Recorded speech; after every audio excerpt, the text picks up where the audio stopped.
지난 3월 EU가 제일 먼저 디리스킹을 선언을 했습니다.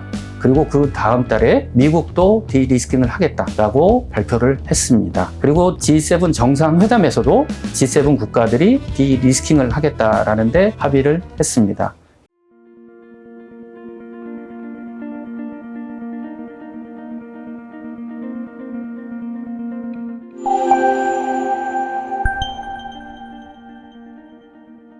네, 중국은 여전히 우리에게 중요한 시장으로 남을 수밖에 없습니다.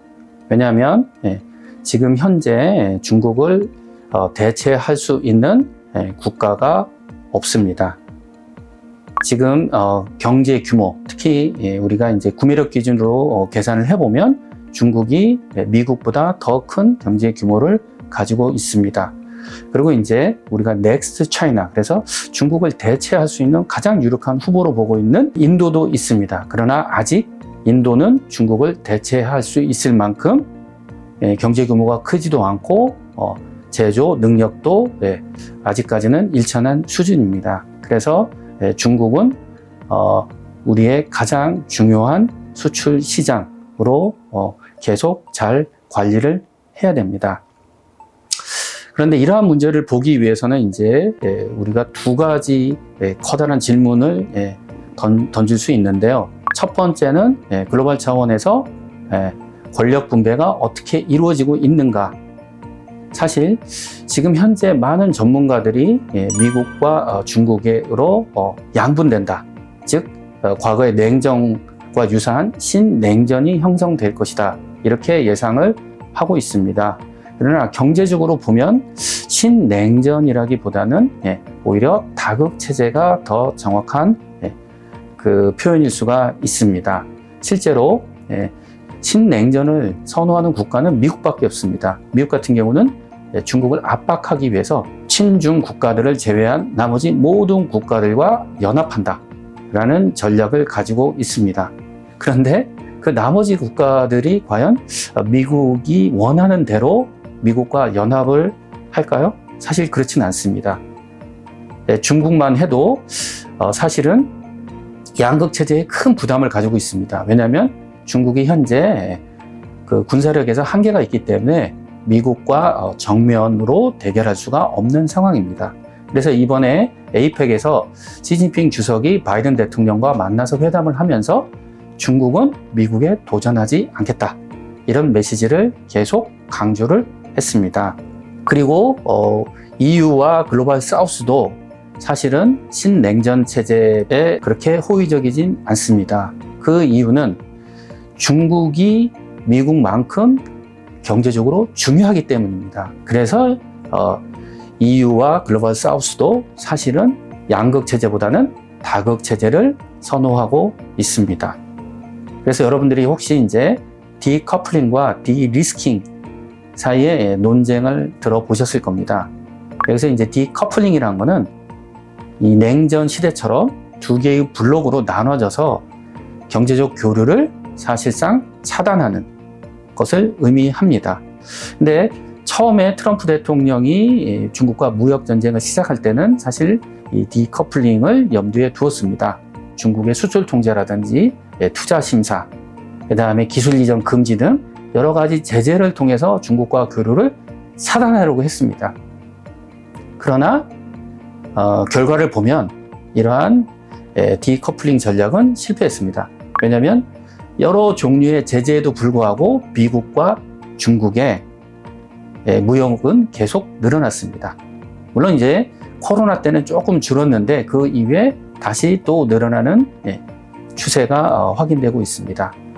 더 큰 문제는 사실 중국과 무역보다도 사실 무역 수지 적자입니다.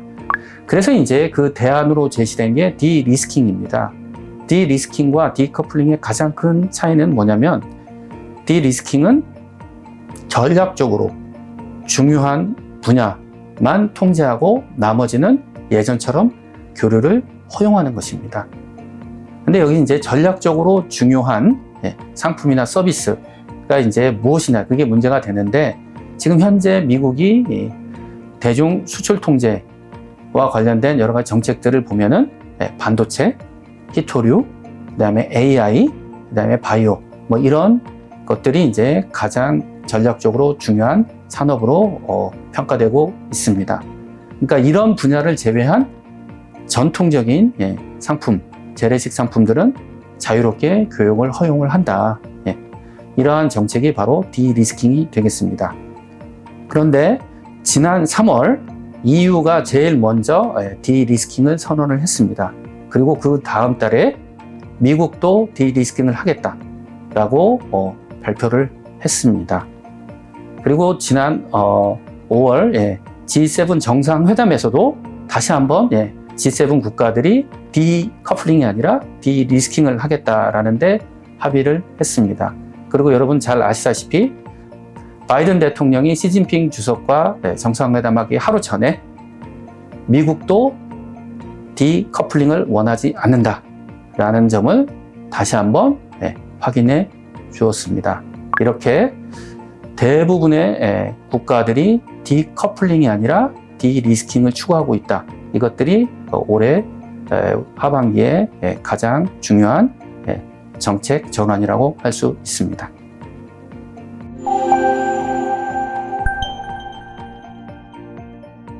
네, 미중 무역 전쟁 이후에 경제 안보에 대한 관심이 계속 고조되어 왔습니다. 우리 무역을 발전시키기 위해서 경제 안보를 강화해야 합니다. 근데 경제 안보를 강화하는 방법, 수단은 국가별로 다 다릅니다. 사실은 경제 규모, 경제 발전 단계, 산업화 수준, 제조업 능력, 무역 의존도, 대외 관계, 군사력 등 여러 가지들이 다르기 때문에 각국은 자국이 당면한 상황에 맞는 최적화된 전략을 고민하고 있습니다. 예를 들어서 미국과 중국은 경제력과 군사력을 전 세계에 투사할 수 있는 능력을 가지고 있습니다. 그래서 상당히 공세적이고 적극적인 방식으로 진출하고 있습니다. 반면 EU나 일본, 독일 등은 미중 전략 경쟁 속에서 독자적으로 활동할 수 있는 공간을 모색하는, 어떻게 보면 조금은 수세적이고 소극적인 전략을 선택하고 있습니다. 그런데 우리나라 상황은 사실은 미국, 중국보다는 EU, 독일, 일본과 더 유사하다고 할 수가 있습니다. 현재 우리나라가 당면한 가장 큰 도전은 사실은 경제와 안보가 괴리되어 있다는 것입니다. 경제적 측면에서 우리나라의 내수 비중은 46.1%밖에 안 됩니다. 미국이 68.2%, 일본이 53.8%, 독일이 49.2%, 영국이 60.4%, 프랑스가 52.6%. 이렇게 다른 나라와 비교해서 우리나라 내수 비중이 작다. 그 얘기는 반대로 얘기하자면 우리 경제에서 수출이 차지하는 비중이 이 나라들보다 훨씬 높다라는 걸 의미합니다. 이렇게 계속 무역 의존도가 높기 때문에 사실은 우리는 경제 안보를 잘 관리를 해야 됩니다. 그래서 최대한 공급망을 다변화하려고 합니다.